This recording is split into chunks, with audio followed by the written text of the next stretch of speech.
Welcome to Andy and Ari on 3. Got a very special guest today. Our man T-Bob Hebert joins us, former LSU center. He's got a new gig at Barstool Sports, and he's loving life. But listen, he has not left the world of college football, even though he's not doing a daily radio show in Baton Rouge anymore. He had a very interesting take on one of his shows the other day about a quarterback who has transferred from the FCS to the FBS, Ari. And we got to get into that with T-Bob. Yeah. He was wooed by the charisma and the looks of a man. And we're going to be put to the test with your Devin Dampier obsession. His Mark Gronowski obsession now.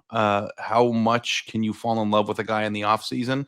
And how much can that person change the trajectory of your program? In Iowa is interesting every year for a variety of different reasons. It must be a nice breath of fresh air for Hawkeyes fans for that reason to be they've got an exciting quarterback who's jumping up a level, plays like a psychopath in the complimentary way, and might actually have a chance to put Iowa on the scoreboard a little bit more, which then in turn will put them in a position to win some bigger games. Super excited to see how that pans out, and T-Bob was awesome in describing what he loved about it. Here is T-Bob on Unnecessary Roughness, one of the Barstool shows. So he's there with Brandon Walker, and they're talking about Gronowski. And there's video of the meeting where T-Bob and Gronowski meet eye to eye, and you watch a man fall in love. Just watch. It's a guy that I talked about earlier. I think Gronowski is going to give good quarterback play to Iowa. You just looked him in the eyes. What? He was here, and you looked him in the eye, and you fell in love with him. That's all fair. Okay, look, I'm not saying that's not affecting me. It's absolutely affecting my opinion. But again, the resume is fucking absurd. Yeah. I mean, the level of actual success. This is not Cade McNamara or any other no, this is a player here. And with quarterbacks, you can get the vibe. Yeah. And the vibe that he had was one of a leader, supreme confidence. Give me Gronowski, breakout player of the year. Pretty bold. It's one thing to say you think he might be pretty good. Breakout player of the year in a year in which there are 9,000 candidates. I just came up with another list of another on 3 list. We can a listicle. Ari has a listicle in mind now. Have we done breakout players? We talked about that, or have we talked about it? We did it 3 months ago, and you can always do it again. And by the way, check your listicles every few months. Just make sure in the shower you check your listicles, and if there's anything abnormal, call a doctor. But maybe toss some tea tree on them. Exactly. All right. It's but Mark Gronowski breakout player of the year is a bold statement, but not a terribly bold statement, because if he is good, if he makes Iowa's offense competent, we've talked about what Iowa's defense and special teams always are. They're always good. Then you're talking about potentially a team that could make the playoff. Now, their schedule is hard. This is not an easy road. Iowa State out of conference, very tough. They've got Indiana. They've got Penn State. Minnesota is going to be tough. They play Oregon. They play USC. Obviously, they finish off at Nebraska. This is not easy, but competent quarterback play plus Phil Parker's defense. We have not seen those two things together in a long time. It's very exciting, Ari. Yeah. We don't know how good the defense is going to be. We're in assume it's going to be good because Phil Parker touched it territory. Last year, their offense was much better than the year before. I wonder down a little on defense. I wonder now if you add a quarterback into the momentum that they have, if they could have. I mean, this is a question that sounds crazy, but I'm going to ask it. Could Iowa's offense even be good? Listen, I'm not ready to go crazy yet. And I think Kirk Ferentz is still going to be pretty conservative. What's your line of good, though? In the CFP total offense rankings, what ranking do you have to be good? Top 40? See, total offense doesn't mean anything. It's a meaningless stat because of tempo. It doesn't mean anything for Iowa though. Offensive efficiency, success rate, that sort of thing. If Iowa's a high success rate offense, oh my God. Yeah. All these offensive stats confuse me. What is total offense again? I thought that was just total offense is just how many yards you gained. Yeah, right. But if you run a lot of plays, total offense means more. You're going to gain a lot of yards. If you don't run many plays, you won't gain many yards. But Iowa's total offense is a pretty revelatory category for them specifically, because it means if they did run a lot of plays, then that's a huge improvement. Well, they're not going to run a lot of plays relative to everybody else because they run a fairly slow tempo. If they are in the top 50 in total offense from a field position standpoint, they're feasting. They are, and that's the other thing is they're gonna steal yards from you on special teams too, and plus on defense. So, yeah, if Mark Gronowski's good, Katie bar the door. Well, let's talk with T-Bob, and he can explain it even better than we can. And listen, he's smitten, and I don't blame him. Here's T-Bob. Joined now by our friend T-Bob Hebert, and he's in his new home. He has moved from the boot to Chicago to join Barstool Sports. You can see him across the gamut of Barstool Sports shows. But T-Bob, we had to have you on, not just because Derek Dooley announced a run for Senate, but because you are on board with something that we've been talking about. And I saw a clip of you talking about Mark Gronowski, the Iowa QB who came from South Dakota State. And it got me thinking about these guys, these new guys who are brand new to their teams who could change everything for their team. But is it the clip I saw on Unnecessary Roughness? Like, did you lock eyes with Mark Gronowski? Yeah, they came, him and Jennings Dunker, the big badass Torment Giantsbane looking redhead tackle, came by the studio for a day, and I absolutely love them as a combination. Like, you can tell that Gronowski really knows how to get tight with the O-lineman, and Dunker's got this like just fucking insane intensity about him. Like, he's always doing this with his eyes, and he was like, he was kind of legitimately terrifying, yeah. And he was like happy, but kind of like scowling the whole time, and just like I don't know, like he was awesome. I love Dunk as well, but you know, with quarterbacks have to be leaders of men, right? And like an ancient, like Roman general standpoint. Like, you hear Tom Brady's teammates talk about him, and you can feel how much confidence they gain just by being on his team, right? Like, Gronowski has a bit of that that effect where you can feel his intangibles, you can feel his confidence, you can feel his comfortability, and it's like, well, of course, look at his resume.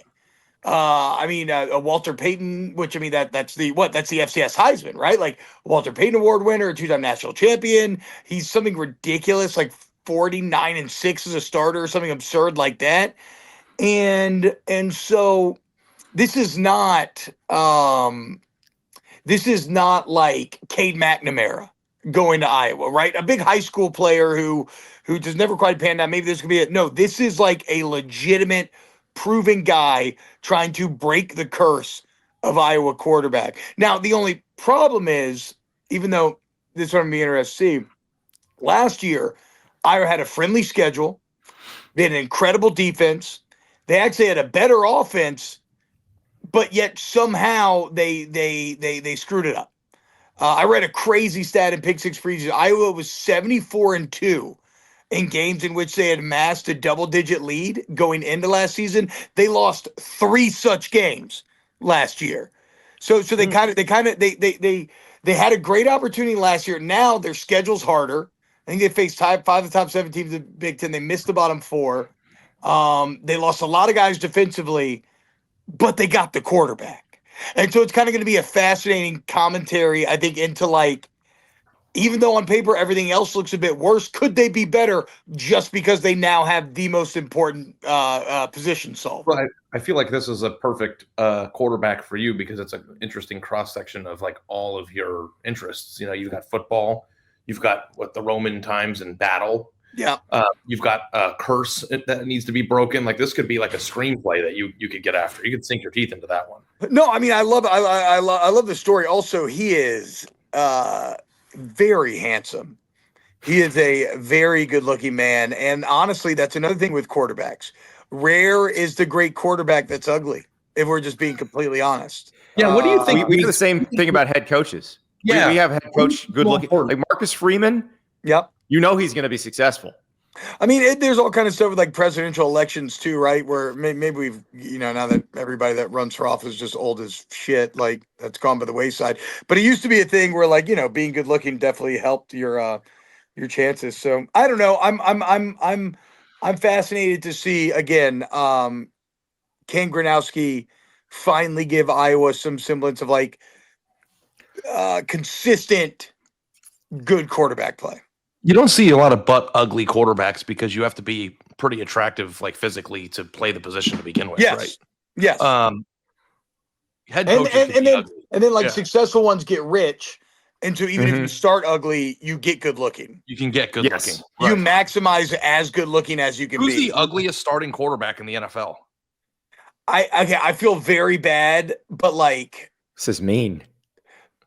Lamar Jackson's not that good looking. I think Lamar Jackson's doing the most with what he can, but he's not the best looking individual. I would rather be an ugly starting quarterback though than a handsome normie. Yes, I would 1,000% be Lamar Jackson with multiple MVPs over Jared Goff, who is very good looking and very good himself. MVPs or 2 MVPs or a symmetrical face. Yeah, exactly. Right. Yes, exactly. I will take the MVP awards. Now, best looking I mean, I don't love Matt Stafford's veneers. I think those are really bad. That's one where maybe the wealth did him wrong a little bit. I got a teeth whitening situation for my birthday. And I've thought about veneers. Veneers but sometimes you get them too big. You can land an airplane on those bad boys and they go off the rails. Andy, I know we don't have a lot of time. Just do your next one. No, I'm happy with his teeth. He's like, I'm so thrilled that T-Bob said what he said because of the interaction with Mark Gronowski and one of his linemen, because Ari will attest to this. I did the same thing at Big 12 Media Days. I ran over to Ari. I was like, okay, I just met Devin Dampier and Spencer Fano together from Utah. Like, they're going to win everything. Like, these two. By the way, Devin Dampier, very good looking. So awesome player, too. Awesome player. And when he opens it, like the second he opens his mouth, you're like, oh, no, this is that dude. Like, this is the guy everyone gravitates to the moment he shows up. When you were playing, was there a correlation to you between people with charisma, natural, just like human charisma, and being good on the field? Do you think there's a connection between those two things? So I don't think that it is okay, well, how am I going to try to say this? I don't think it's like a barrier of entry if you don't. Like, I've played with a lot of great players who aren't charismatic and are still very, very good. They're just kind of quiet guys, lead by example or whatever. And I've seen some charismatic guys that maybe aren't the best, but I guess the overall point would be that when you are a guy who is great and very charismatic, that's when you go to the next level. Like, those are your greatest team captains, like the ones who can inspire by example, inspire by speech, the guys want to play for, are likable. And then the only way to further that even more is to have that guy be the quarterback. Like that's when you've really made it. When the quarterback is charismatic, he's good at football, he's your leader. Like, that's when you can make up for a lot of maybe deficiencies that your team has. Because, like, I always think about football like chess, where in chess all the pieces have like assigned point values for when you're making trades. It's very like simplistic stuff. Like, generally, like, pawns are considered worth 1, knights and bishops worth 3, rooks 5. The queen is worth 10. Football's the same way. The quarterback position is worth double that of anything else. And so, if you have that piece and it's being used correctly, it can change everything. If you have a handsome chess piece, you're in good shape. I was going to say, you're an LSU guy.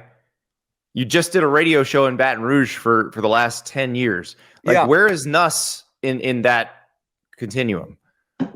I mean, I think he's elite. I don't know, like, because he keeps it pretty buttoned up publicly, right?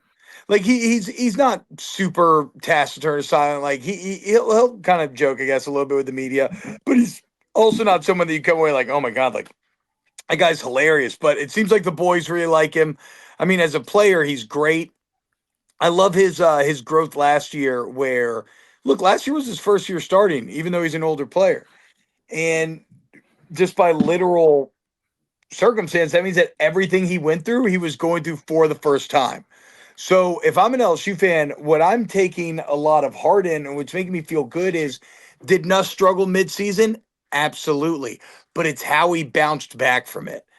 Because that A&M game was it A&M into maybe Florida and then Alabama, things got bad for a while there. And being that was his first time having an extended slump on that stage, it would have been very easy for him to just continue to spiral. And yet he hit the brakes. He dominates Vandy, dominates an Oklahoma team that just dominated Alabama, and then dominates the bowl game and finishes the season on a very, very high note. So no, I mean, I think the only guy. Look, I have Nuss number 2 on all my quarterback lists, just right behind Cade Klubnik, because quarterback can also be situational. And to me, Cade Klubnik is an elite quarterback in a perfect situation, and Garrett is an elite quarterback in a very good situation. And they play each other right out of the gate. I know. I know. How are you feeling about because your reaction to LSU season opening losses, of which there have been 5 in a row, they're pretty epic. Like what happens if that? Bro, if we're lucky, we live for 8 decades. And now I've had a half of a fucking decade where they lose the opener. Do you know how crazy that is? In the first decade, you're not even aware of what's going on in your life. Exactly. So now So you're down 7 to decades if we're lucky. 6. Yeah. The last one you might not be either. So Yeah. Fuck 5. And I half a decade. But no, so I'm not picking LSU to win, if that's what you're asking. I can't do it. I've picked them all 5 years in a row. Like, I just can't. Like, out of principle, but that's I can't. the answer. You've saved them. You've just won the game for them. Yes, exactly. They're actually going to be really good this year. They're actually, like, the last few years, there were transition years where it's like, well, I know maybe looking in hindsight now, we don't appreciate the Jaden Daniels era enough, but going into that year, I don't think we were anticipating they would be that offensively. This year, there's actual legitimate, real expectations, and I think the highest amount of pressure that an unfireable coach is facing. Yeah, that's well said. Yeah, I mean, I know they are going to be really good. The problem is Clemson's going to be fucking awesome. Like, do any top 10 player in the country list, and there's at least 3 Clemson players on there. Mm-hmm. And like, it could be 4, depending on who you want to put on and who you want to take off. So like, and there could be 5 by the end of the year. So like, Clemson winning to me, or me choosing Clemson to win, is not me saying LSU's not good.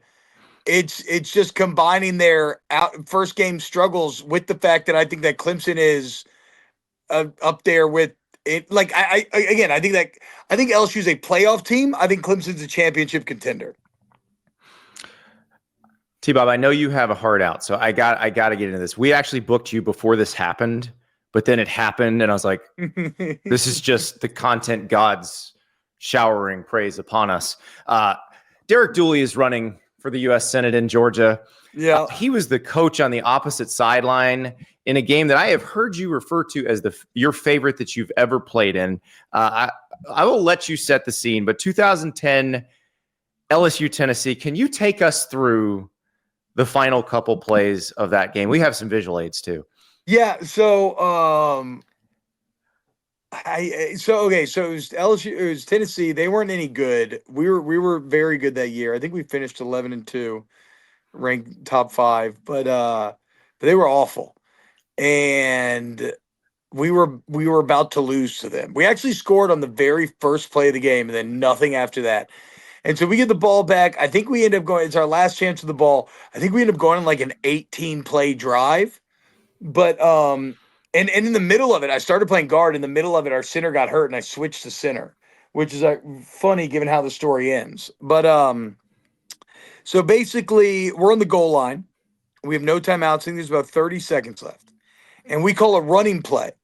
Now, what that means is, like, ideally, if you're going to call a running play in that situation, worst case scenario, you need to have a follow-up play called so that if you get tackled in bounds, everybody's on the same page about what comes next. Is this why you're standing there looking at the sideline like this before that play? Yeah, bro, there was no second play.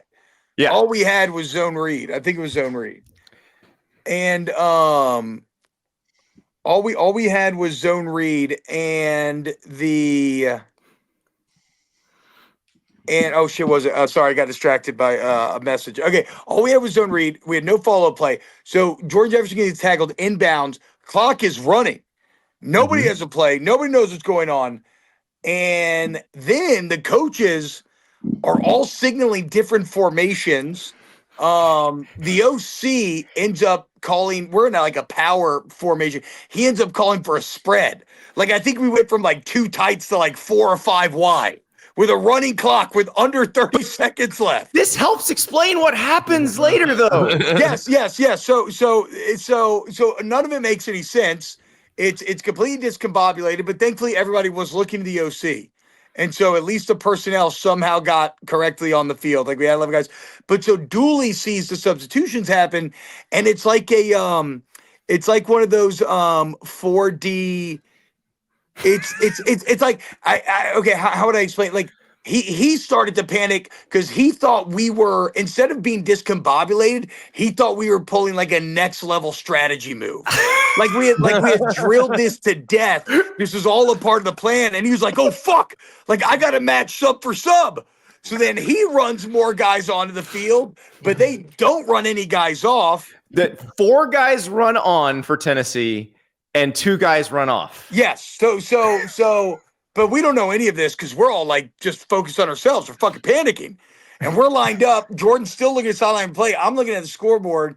I see 3, 2, and so at 2 seconds, I just said fuck it and snapped it because we didn't have a play. And last year, I'd been in a game where I let the clock run out against Ole Miss to 0 because I was waiting for the ref to blow the whistle. So this time I was like, all right, fuck it. I'm not gonna let the clock run out. I'm just gonna snap it. And it was a good snap. It went by Jordan because he was looking at the sideline, but it was a good snap. It was right at his hip. And so it looked like a fumbled snap. We had lost the game. I tossed my helmet. I'm fucking furious.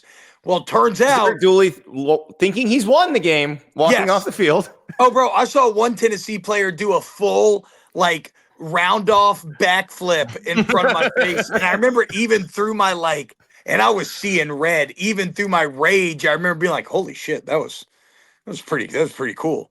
Like, this is pretty badass.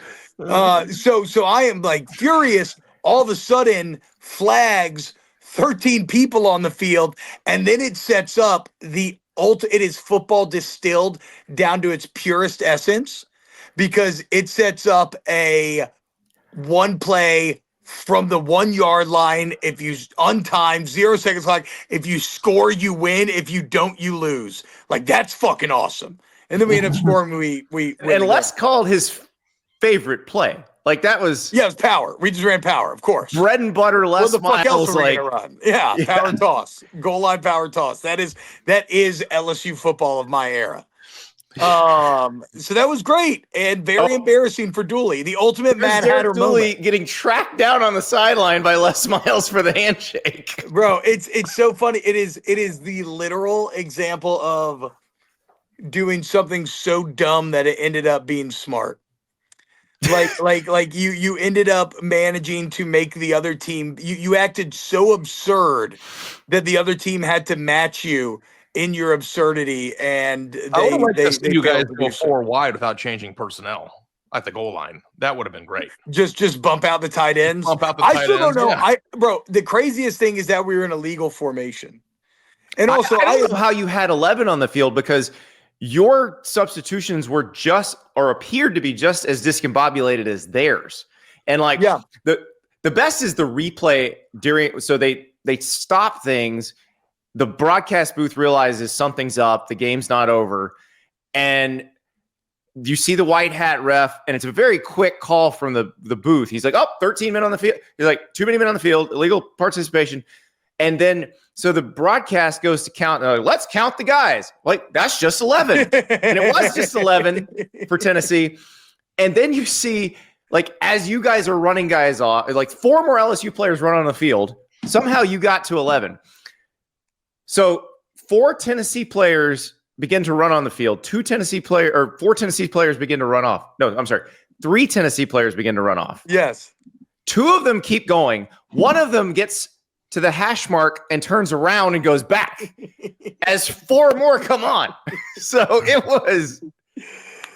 Yes. And now that's the man that wants you to trust him to put him in the U.S. Senate. I mean, look, these football coaches becoming politicians make sense because football coaches are egomaniacs. And the only way that you want to be a politician is if you're an egomaniac. But, like, get the fuck out of here, dude. I mean, get the fuck out of here. Like, at least Tuberville had an undefeated season that should have been a natty. But he had, like, 5 wins in a row against Bama. Like, yeah, that's fine. Mahomes, guys. Like, that's a big deal. Wait, what'd you say? What'd you say, Art? Tuberville coached Mahomes. Yeah, exactly. Like, he never did, by the way. He just said T-Bob, he just said he did, and then people fact checked it. And then I did not know that. Yeah. He didn't even recruit him. The Kingsbury staff recruited him. So. Yeah, I would say that, like, Derek Dooley's decision making within that entire ordeal does not inspire confidence. That's incredible. T-Bob, I know you got to go. Thank you so much. We love you. Boys. Later, always appreciate you, we'll man. do it longer next time when I got my shit set up. All right, yes, sir. Good. See ya. Later, guys. Ari, that play, I had forgotten. I had forgotten how absolutely insane that play was. I was laughing my ass off going back through it to find the screen grabs last night. You brought this up between shows. You said we need to find more of these plays and call people who were on the field to explain them to us. And I'm thinking like the Boise State stuff in the Fiesta Bowl, the Statue of Liberty. LSU was involved in another one. He's the Bluegrass Miracle when they played Kentucky. That was a huge one where they snatched victory from the jaws of defeat. I was under Saban, I believe. There's so many of these that were just bizarre, crazy endings. Do we want to, like, what was that Arizona State game last year where Kenny Dillingham was on the field at the end of the game? There's multiple ways of doing this. You could do iconic play, which were just really like the Statue of Liberty play or the hook and ladder play from Boise. But you can also do just nonsense plays, like things that happened by accident that, like, just, college football being college football. It's just completely unhinged, it's absurd. I'm looking through a list of plays that are like the most iconic plays in college football history right now. I mean, obviously the Cal Stanford band play is number one. Right. And I'm sure that they've had somebody come on and discuss the intricacies of what happened there, but there's a lot in like the 90s that were pretty crazy. I'm trying to think of like more recent ones from the past 5 years that happened that would be really cool to get details of. Well, drop them in the chat if you have, your team was a victim of one of these or the beneficiary of one of these, or send us an email. AndyStaplesOn3@gmail.com, Ari.Wasserman@on3.com. If you have one of those that, like, you can't stop laughing about, or it still hurts, like, we want to know, because that was a fun segment with T-Bob explaining like when he goes, it was a good snap right at his hip. Like, I want that perspective from people who are on the field. He's got the charisma. Andy, I'm going to put you on the spot. What do you think is the most iconic play, individual play of our adult lives? Vince Young's Superman. Or the Statue of Liberty for Boise. What about Vince Young's Superman against USC? What about Reggie Bush's the push touchdown? Oh, kick six. Bush. Bush was fine. Kick six is more iconic than that. Yeah, the kick six has to be it, right? Yeah, because it was also something you never see in a regular game. Like, has there been a kick six like we remember since that? No, there was one on a Monday Night Football game in the NFL. I don't know if they scored, but they did return one. The touchdown pass. Second and 26. Two at a Second and Devontae 26 is Smith. a good one. Second and 26 is a really good one because of the stage too. But like the kick six was a bizarre play, and it happened in a rivalry game, and it also altered who played for the championship that year. Correct. So I think, correct. Because the winner won the SEC West, went to Atlanta, and then the winner of that was going to play for the national championship. What about the Michael Crabtree touchdown catch against Texas in 08? Yeah. Oh, that's a tremendous one. Although it didn't change. Well, it did change who played for the national title, because if Texas wins that game, they probably would have wound up playing Florida for the national title instead of Oklahoma. And then, of course, the Bluegrass Miracle in 02 between LSU and Kentucky. Yeah. Trying to think. Were you going to say one, River? I was going to say, was it 2016, the game, Michigan-Ohio State, the first down? Oh, the measurement. Yeah, the measurement, yes. JT Barrett did his butt cross. Yeah, that was a debate for a while. That was a big debate. How about the Appalachian State block of the kick against Michigan? Holy Buckeye, the 2002 Ohio State touchdown pass late in the Purdue game that kept their national title hopes alive. They went for it on 4th and 2 and threw a bomb for a touchdown. That was a pretty big one. You two were not born for Hale Flutie. I actually remember watching Hale Flutie live as a 6-year-old. Yeah. Hale Flutie was insane. I think we got all the big ones because I'm like actually trying to like research this as we're talking about it. And like by memory, we got all the ones that I'm seeing the most.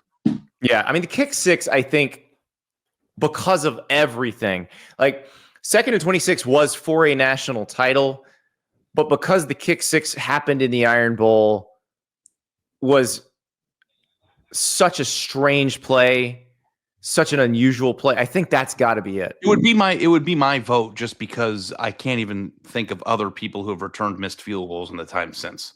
So for it to happen on that stage and in that moment, like, what are the odds of that?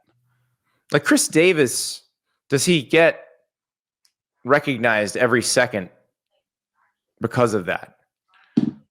Yeah, you want to talk about like a 15-second clip of your life basically defining it. I can't imagine a bigger. And interestingly enough, because I just remember this from the great Sports Illustrated photo from the national title game that year. Chris Davis was covering Kelvin Benjamin when Benjamin caught that pass in the back of the end zone to win the national title game. Yeah. So Chris Davis was on kind of both sides of that.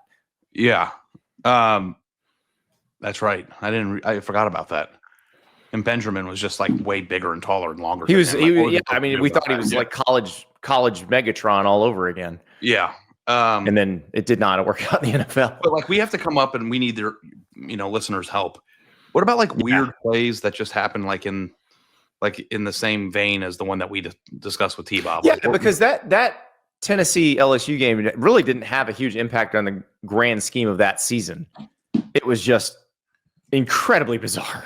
But I think I don't want to overpromise and underdeliver here, but I think that if we get some good candidates, Andy and I will do our best to use our Rolodexes to try to get people who were involved in those plays on to talk about them, because I thought that was really interesting. And it might be a new little layer to the show that people would enjoy. Let us know what you think.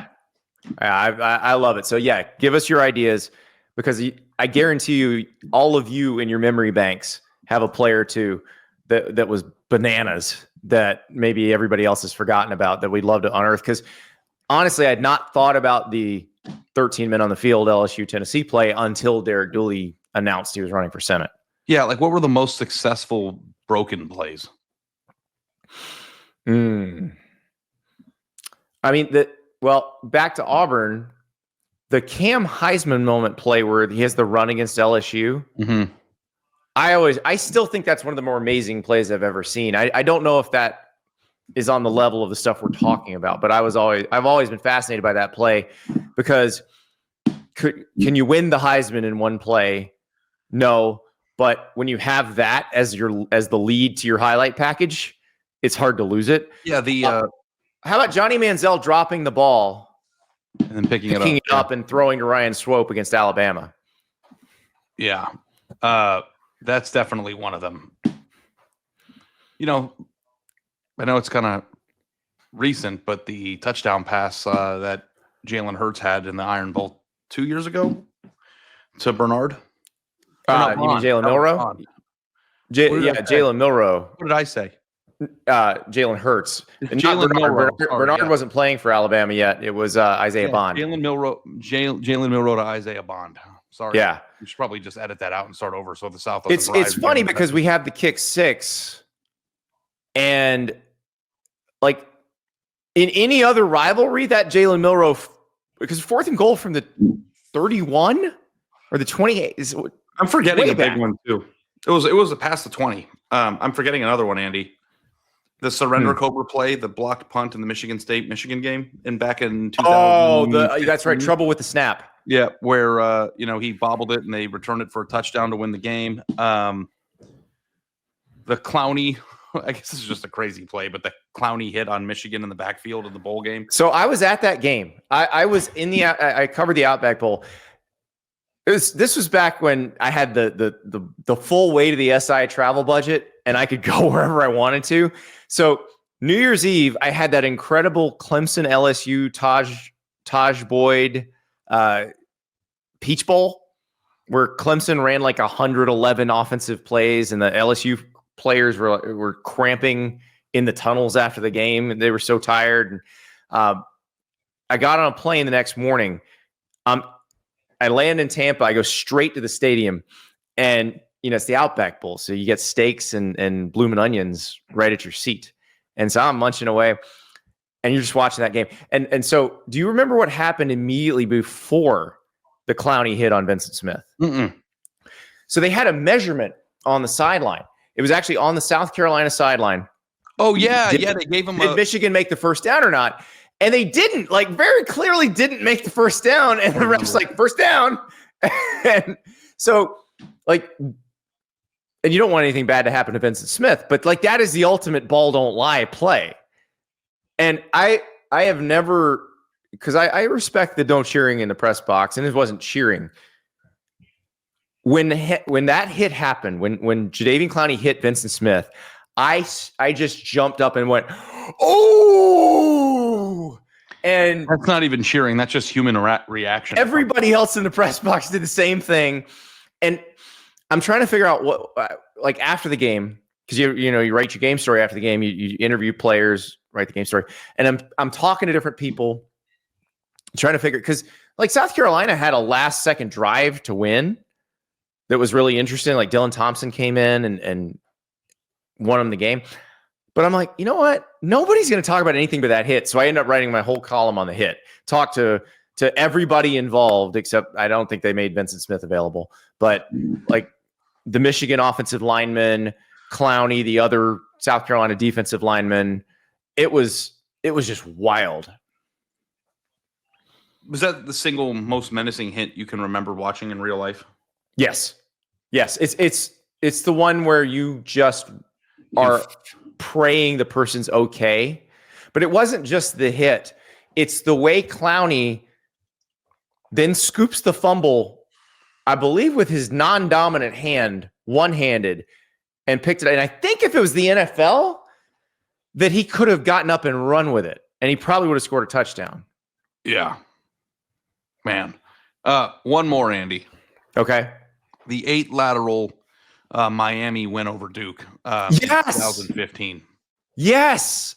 Oh my! That was one of those. I covered a game and stopped at a Buffalo Wild Wings so I could watch all the night games at once. And I remember just sitting there trying to count the laterals. Yeah, it was 8. It was I just insane. rewatched the play while you were recounting your Clowney stuff, and that was pretty remarkable too. And then of course you have the buzzer beater ending last year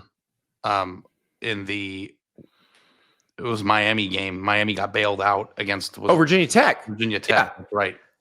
And producer River recommends another Mario Cristobal era Miami game when he didn't kneel it out against Georgia Tech. Yeah, that would be an interesting one to have. I don't know if anybody wants to talk about that.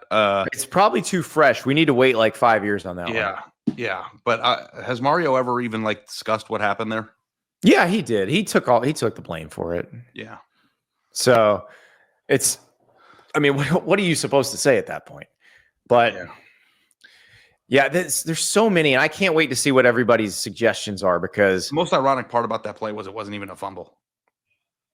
Right. There's that too. Well, it wasn't He was down.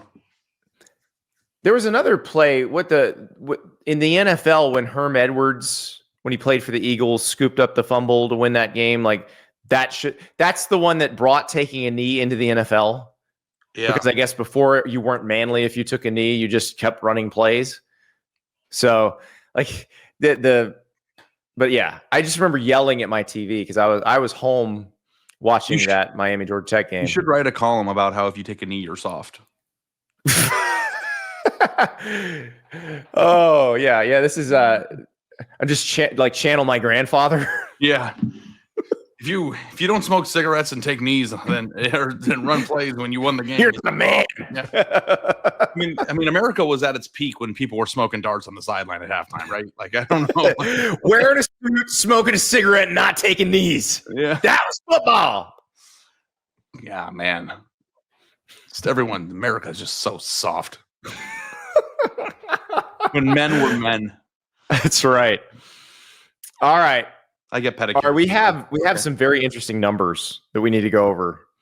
So our friends at BetMGM sent us quite a few betting insights that they have gathered here over the last few weeks. We've got win total line movement changes from when they opened earlier this summer to now. We have a bunch going up and only a few going down. We've also got the most bet overs and unders. I love which that is fascinating. Colorado both over and under. We'll start here. Colorado's has not moved. Colorado's has been at 5.5, but it is the most bet over and the most bet under, which is the Deion effect. The public has an opinion on Deion, and this is just, I like Deion. It's like you're voting for or against Deion, basically. Yeah, if you have any question about how impactful Deion Sanders has been to the sport, just look at how often people bet on Colorado. People just love betting on Colorado. And this is a difficult bet. Like, for it to be the most bet thing.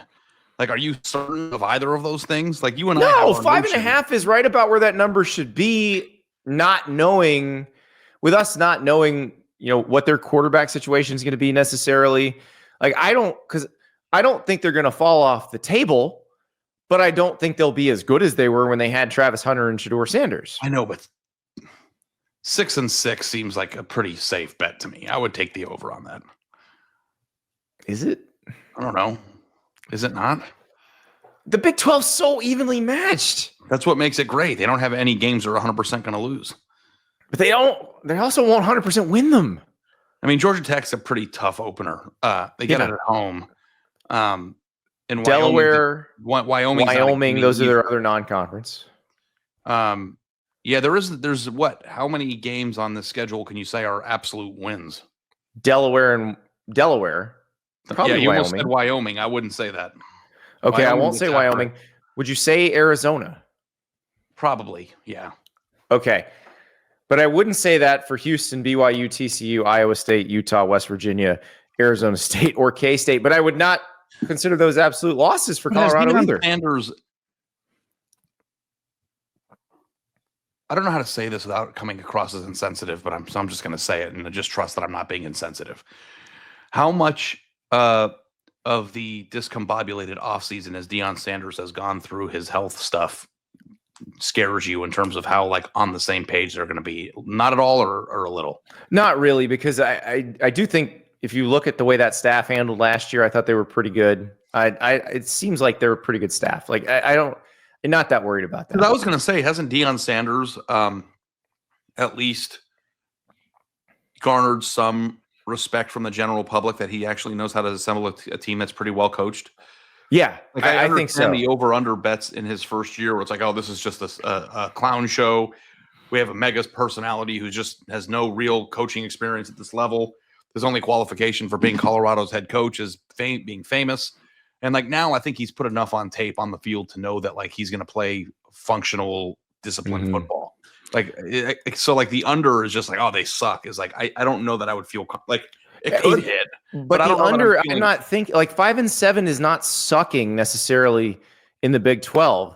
In the Big 12, 5-7 is a couple bounces didn't go your way. Yeah. I think that people hit the under hard the first year because they thought that they was just going to be a scam. And if you're hitting, they also had to play Oregon and Utah, and Utah was a favorite to win to compete for the league title. Like they had a very tough schedule, and they were coming off a 1-11 season. I just don't know what do you look at and say, what is the reason Colorado will lose 8 games or 7 games this year? The reason is they play a bunch of coin flip games and they get unlucky. But I think coin flip games are good for overs. I think they go either way. That's the whole point. But with a regular schedule, would you rather have a schedule with 3 automatic wins and 3 and automatic all coin flips, or coin flips? Coin flips, obviously. So I don't know, but I don't know that I feel strongly about either of those two, things. And to be honest, people are pretty high on Georgia Tech this year, and that they're going to be a pretty tough out. And like Colorado's only catching 3 at home. Yeah, start the season off. That's not like they're like a 10-point dog. Yeah. So I think this is a tough one, which is why I wouldn't touch it. Which is why it's funny to me that it is the number one bet, because I wouldn't touch this with 10-foot pole. I don't know what's going to happen with them. The number 2 over and the number 2 under are fascinating to me. LSU's the number 2 bet over 8.5 wins. Michigan is the number 2 bet under 8.5 wins. If I looked at the 2 schedules, I would probably favor the idea of Michigan going over. But also, if LSU is as good as like JD Piquel is predicting, this is an easy over. Yeah, Michigan and LSU both have really tough non-conference games. So there isn't like a schedule balance here. Obviously, it's SEC, Big Ten, but Michigan plays Ohio State, and I believe they play Oregon, don't they? They don't play Oregon. They play USC. Sorry, that was the West Coast game. But actually, Michigan's got a pretty favorable draw in the Big Ten because they don't have to play Penn State. Which is why I'd say if we were just looking at schedules, I would go Michigan over rather than Michigan under. Yeah, but also too, I think that I am at a absolute intersection of like what Michigan football is. They won the national title 2 years ago. Do you think they're still that? Or are they 2015 Michigan? Really good, but not great. But here's the thing, Ari. If they are that, they're still over. Yeah. Remember what did we say a few weeks ago? If a disappointing season still hits the over, bet the over. I don't think 8-4. Do you think 8-4 would be disappointing? Do you think they would be terribly disappointing to them? Really? Terribly disappointing to them. Yeah. Yeah. Like I think that Michigan turned the corner to elite. But I think we all have taken for granted that Michigan is elite now. Like that's a fact. And I don't know if that's a fact. I think the Ohio State win, and I think what they did against Alabama in a game where Alabama had most of their players and was certainly trying. I think that said to me, the culture's still intact in Michigan. They just need to figure out how to throw the ball, which they also certainly have taken steps toward that. 3 away games against Oklahoma, Nebraska, and SC in their first 6 games. Those are all pretty tough games on the road. Well, I still think Michigan over 8.5 is a safer bet than LSU over 8.5. On Michigan's under 8.5. I think that LSU is the better bet of the over. I would feel more comfortable taking that. LSU's schedule is what gives me pause. I think Michigan's schedule is considerably easier. Yeah. They don't play Georgia.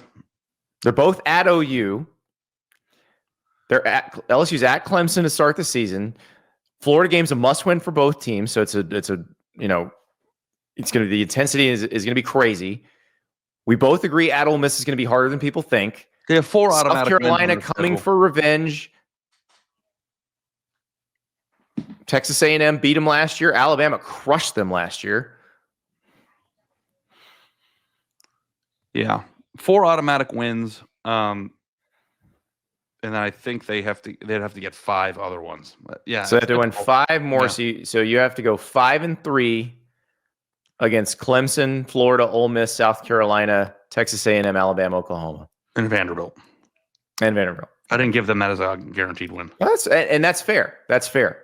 I don't want to discount Diego Pavia. Yeah, Diego Pavia's aura is so strong that it's irresponsible as a human being to make them a Passover game. Yeah, if you haven't watched episode 3 of the SEC documentary on Netflix, like I very much, even though I said Diego Pavia has the most aura of any QB in the SEC, I still underestimated it.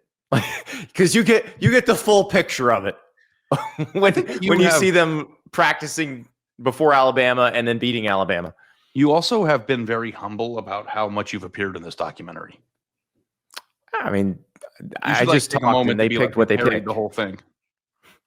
Well, I appreciate Seth Emerson, our friend from The Athletic, who he said I am the David Attenborough of college football, which I will take, like, because David Attenborough is 99 and he's still voicing nature documentaries. So, like, if you have 4K footage of some bird of prey swooping in and devouring a fuzzy little woodland creature, like, you call David Attenborough. And he's the red-tailed hawk patrols the skies over northern Colorado. It's a terrible accent. I'm sorry. Did he write his own copy, you think? I don't think he does. And I want to get to the level where I don't even have to write my own copy. I just show up and read it. That would be amazing.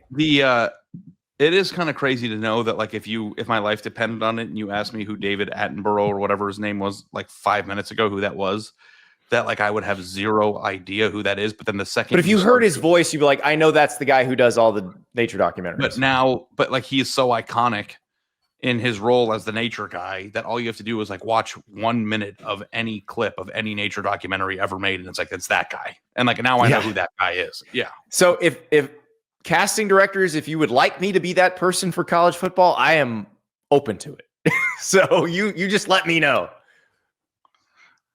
You could do that. I think you could do that. It was a lot of fun reliving the season. And I think this season is going to be crazier than last season. So, like, I'm excited about that. All right, but while we're on the subject of these, I do want to look at the number 3 most bet over and number 3 most bet under, because also, okay, so Ohio State is the number 3 most bet over at 10.5. 11-1 Ohio State is, with them opening with Texas, this is a tricky bet. They lost 2 games in the regular season last year, and they won the national title. Yeah, this is tricky. And they didn't play Texas last year. Yeah, this is a very tricky one, because obviously they can make the playoff at 10-2.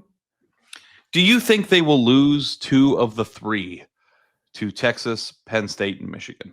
That's the bet. Replacing as much as they do on defense and having a new starting quarterback, like, it's not outside the realm of possibility. This is Ohio State does not lose to teams they should not lose to often. I think the last time they did was at Purdue. Iowa. Well, I guess last year if you count Michigan, but that's a realm of its own. I don't count Michigan. Yeah, that's a different game. But they certainly. I'm not saying they shouldn't have lost. They should have. That's not true. You have to go back to the Urban Meyer era. But you have to go back to Purdue or Iowa. I don't remember which one happened first. It was Purdue happened first, right? And then Iowa was second. Well, no, there were 2 Iowa losses, I think. No, there was one Iowa loss.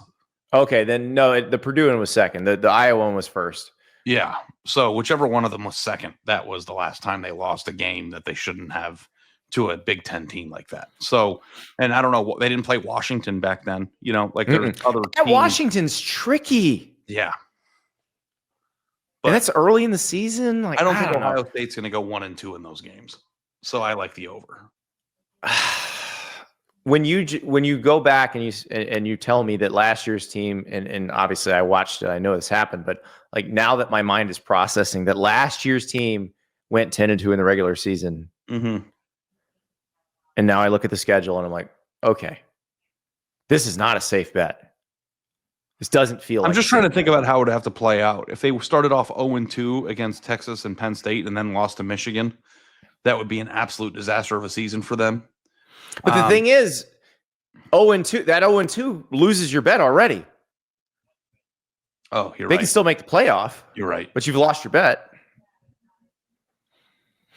You're right. Yeah, they have to go 2-1 in those games. Under 7.5 North Carolina. This is one I gave out when these lines opened. It's an easy schedule. But clearly, gamblers do not think Bill Belichick is just going to decided schematic advantage his way to a bunch of wins. That's a brutally easy schedule. Yeah. The Clemson game is very difficult. And obviously, you've got rivalries with Duke and NC State at the end of the year. But they're playing the a true road game at Charlotte. I don't know if that might have been like a 2-for-1 situation. Yeah. Or no, is that in the Panther Stadium? Hold on one second. We gotta check. I'm looking that up. I'm not worried about Charlotte beating them, by the way. I just typed in Charlotte, North Carolina into Google, thinking that would bring up the football game, and it brings up the city. Yeah, I would not worry about Charlotte beating UCF beating them is one that I'm curious because like the expectations are not high for UCF in the Big 12. No, it's at Charlotte. Okay, a real road game, yeah. Yeah. Now, obviously, a very important in-state recruiting territory for North Carolina. So yeah, that would be a bad look. I'm not putting any evil out there. I was just. No, it's listen. So the question is, can they go 8-4? And I find it interesting that gamblers, and I don't know if this is the most bet. So we're talking about the public probably versus sharps. So I don't know that you necessarily take anything away from this. I just find it interesting. I mean, usually when you see the most bet, the thing that you should do is do the other thing. Fade it. But yeah, I also too love that the most bet things are often tied to like polarizing figures. Mm-hmm. Ohio State's polarizing in their own right, but Deion Sanders, Bill Belichick, and Bryce Underwood in Michigan. Like, I mean, I feel like all of these teams. And Kelly's also polarizing. Yeah. Yeah, I mean, everything on this list here is like, what do fans talk about? You know, if you saw like the most bet thing was just like a random like Virginia Tech over under, like that would be like, why? But like, this is kind of on brand. River, can we see the lines that moved up? So Alabama jumped from 8.5 to 9.5, Miami 8.5 to 9.5, Iowa, Mark Gronowski 6.5 to 7.5, Florida 6.5 to 7.5. Oklahoma 6.5 to 7.5. Okay, the Florida and Oklahoma ones in particular, I find this very interesting. And we said this looks low when these came out, but then you realize how bad those schedules are. It's still possible that those teams go 7-5 and you lose your bet. Those are pretty big movements. Like when you see a game improvement, that's significant. I mean, the difference between 7-5 and 6-5 and 8-5 and 9-5 for Bama and Miami. I mean, these are pretty important movements. And I feel like, you know, if you bet Florida and Oklahoma over, you'll probably go 1-1. I don't know if they'll both do it this year. They don't play each other, right? But they do. They don't. Florida and Miami play each other. I find that interesting. If you bet Miami over 9.5, I don't think you bet Florida over 7.5. Yeah, I like one of those teams to break out and one of those teams to fall on their face. I just don't know which one it's going to be. That's the trickiest part. It really is because the schedules are brutal. You know, we talk about the DJ Lagway health factor with Florida. We talk about what does Oklahoma's offensive line look like, because I think that really will tell us. Like, we're not worried about Florida's offensive line. We're still worried about Oklahoma's. But if DJ Lagway's hurt, that's a different scenario. It's going to be a strange season. By the way, the Nico effect. So UCLA goes from 4.5 to 5.5. That's electric. Meanwhile, River, Tennessee drops from 9.5 to 8.5, which 8.5 still may be too high here. Yeah, 9.5. Depending on when this movement happened. People must have been hammering 9.5 under. Oh yeah, I mean, if Tennessee were to go. They weren't going 10-2, right? Like, can we just be honest about it? They're not going to go 10-2, right? I mean, there was that thought that they'd go back to the playoff. The schedule's pretty manageable. Tennessee, as SEC schedules go, it's not the worst. It's not easy, but it's not the worst. Yeah, Oklahoma has the worst. I think so too. I think the way Oklahoma's lays out makes it the worst. I think Florida's is really bad too. I think Mississippi State's is pretty terrible, and they aren't necessarily equipped to deal with it. You know what I saw? Speaking of Tennessee's schedule, and we didn't map out when to talk about this, but I saw clips of Jonte Cook at Cuse. You remember him? He's a fall track, but apparently he's like getting back on track there, and they showed some clips. Yeah, he's had his issues, so he's gotten in trouble a few times off the field, but like on the field, he was a borderline fringe, whatever, same word, 5-star prospect, and like he's on Syracuse. So like it's I don't know if there's a breakout game there, but like Syracuse has the toughest schedule that's not in the SEC. I wonder if our boy Coach Brown up there has a listen. If Fran Brown, I'll say this right now: if Fran Brown goes 7-5 against this schedule, somebody's going to hire Fran Brown away. Because he had a great year to start out last year. If he goes 7-5 against this nightmare of a schedule, somebody's going to steal him. 2 touchdowns in the opener. Yeah. It just seems like a lot of points. It does seem like a lot of points. This is one where I would really be encouraged to, because 14.5. Tennessee is favored against Syracuse in Atlanta on that Saturday, August 30th. I would probably pick Syracuse to cover and not win here. Yeah. Has there been any news? Not that I've seen him. Bukar's at practice. He's practicing. Play? We'll see. He's practicing though. Full participant yesterday. Yeah. Okay. Well, if he plays, 14.5. Can you imagine just like laying that and feeling good about it? They could win 56-10 for all I know, but that's a lot of points, dude. It is a lot of points. Yeah. Sorry, I just wanted to really know. We at least acknowledge that Jonte Cook is alive and well in Syracuse and like has a chance to actually do something. Right. And Syracuse, which thought it had Trevor Pena coming back and then lost him at the end of the spring to Penn State. Like they needed some help there.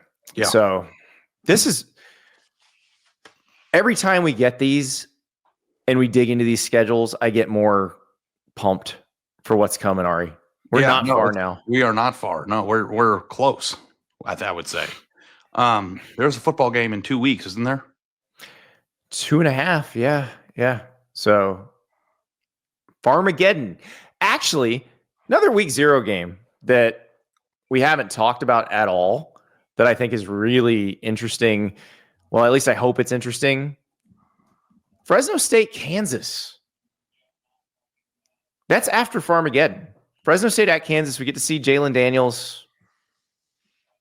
I think that one could be a fun game. If we are as far away from Kansas taking the country by storm as people might feel. Kansas 2 years ago was really exciting, but second of the half of the year, Kansas last year, like when things are working for them, it's working for them. Right. There's always got to be a Big 12 sweetheart that comes out of nowhere, right?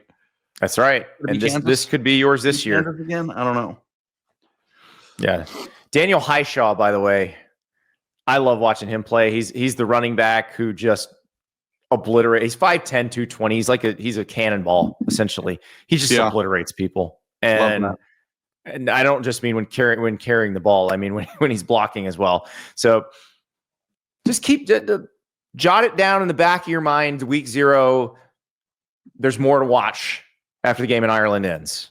That you're going to watch K-State and Iowa State, but the other side of the Sunflower State showdown, Kansas will be playing well as well. So just keep that in your back of your mind. Another team to watch this year before we go, the New Mexico Lobos.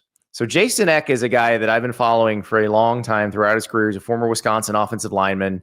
He has done great work throughout his career as an offensive line coach, as a coordinator. He was Idaho's head coach last year. He is New Mexico's new coach. He also apparently is a very gifted actor. So most of you, I'm sure, are at least aware of the Office episode, Scott's Tots. I want you to watch the sheer riz from Jason Eck and his AD Fernando Lovo in this video.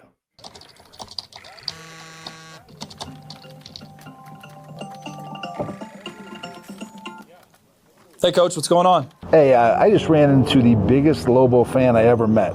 She's a teacher and wanted to know if we could do something special for her class just because they love Lobo football that much. Well, that's great, Coach. Yeah, let me think about it for a minute. Actually, you know what? Tell that they can come to a UNM football game for free. Fern, you broke up on me. I couldn't hear you. Can you repeat that? Hello? Coach, you there? Yeah. Yeah, if you can hear me, just tell them that they can come to UNM for free. Are you sure? Are you sure about that? Yeah, absolutely. I think it's a great way for us to show our appreciation. Okay. If you say so. Thanks, boss.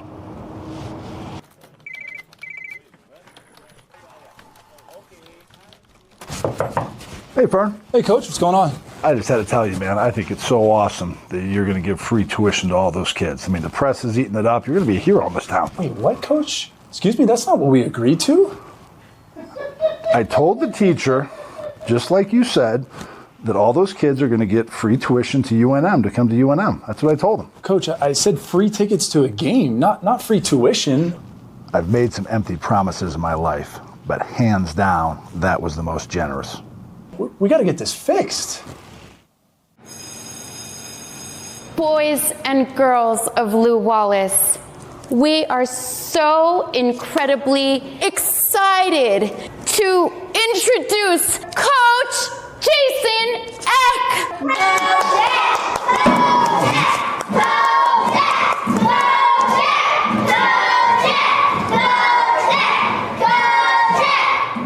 Thank you guys. Thank you guys. This is a day that I will never forget. Who here has ever felt misunderstood? What does that word mean? Well, you see, guys, in my conversations with our athletic director, Fernando Lobo, I misunderstood him. And unfortunately, I have to let you know today that we are not going to be able to pay for anybody's tuition. Yes? What's a tuition? Any other questions? Yes? Coach, I just really want to go to a Lobo football game with my brother. You know what? I think that's something we can do. What? Tell all your friends, all kids 12 and under go free to Lobo football games this fall. Yeah! We'll see you there. Yes. Am I a hero? I really can't say. But yes.